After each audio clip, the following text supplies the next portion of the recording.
The last time Fordham defeated Lehigh was 3 years ago in Bethlehem, Pennsylvania, thanks to Chris Gaston's 18 points and 20 rebounds. Well, the Rams had 52 rebounds tonight and used 2 double-doubles to get their 80-72 win over the Mountainhawks.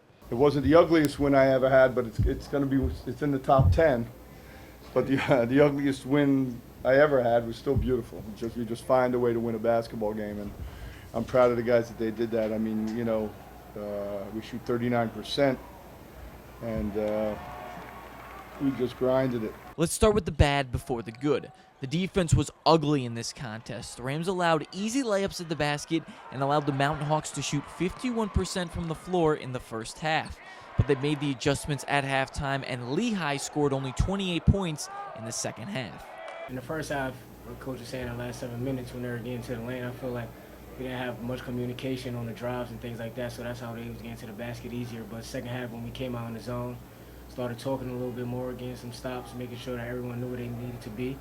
And we just be able to get stops and then get out. You see Brian Smith hit the 2 threes to get our confidence going early in the second half, and we just went on from there.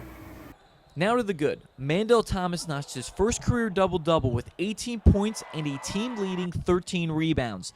He was big on the glass, big from the perimeter, hitting outside shots, and Coach continues to see his improvement every week.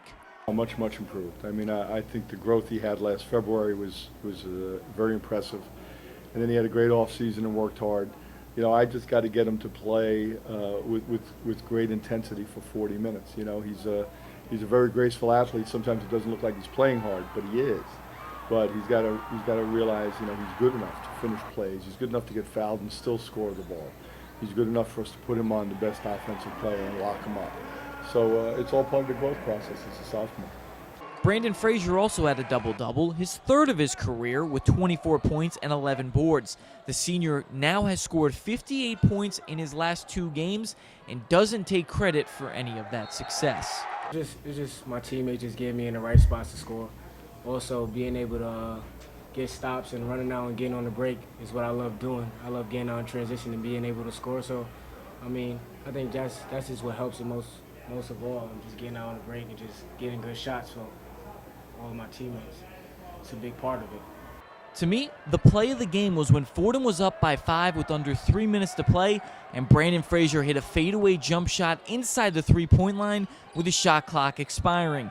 Branden has seen seniors before him in Brenton Butler and Alberta Westwick hit big shots, so he's comfortable knowing that he can make a play when the team needs one. It feels good. I feel comfortable with the ball.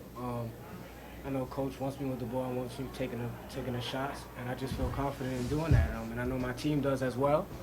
And I just want to be that guy to be able to make those big shots and also be confident in doing it. And I feel real good right now. The X factor in this game was Ryan Rooms. He had 8 points and 12 rebounds and only 3 fouls.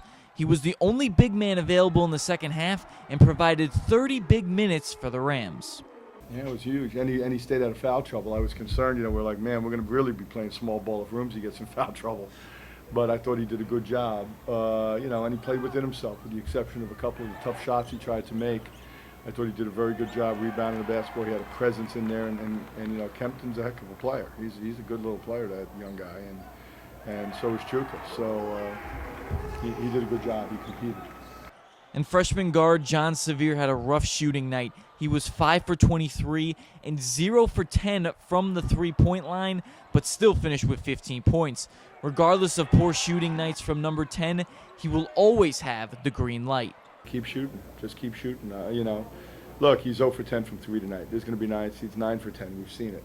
So, you know, it's going to be like that for a freshman. He can never lose. Shooters can't lose their confidence. I get on these guys for not shooting enough and for not playing hard enough to get looks at threes, you know. There's times they get a 2, and I'm like, that should have been a 3. If you made your cut harder, you could have had a 3. Because they can shoot the ball as well from beyond the stripe as they do, you know, inside of it. And John and Brian are the same. So, you know, that's why we're playing this way. We're playing this way because we want to have that firepower on the floor. Now, I mentioned in my non-conference video preview that Mackie McKnight was a player to watch out for. He had 21 points last year, and tonight he had 31 points.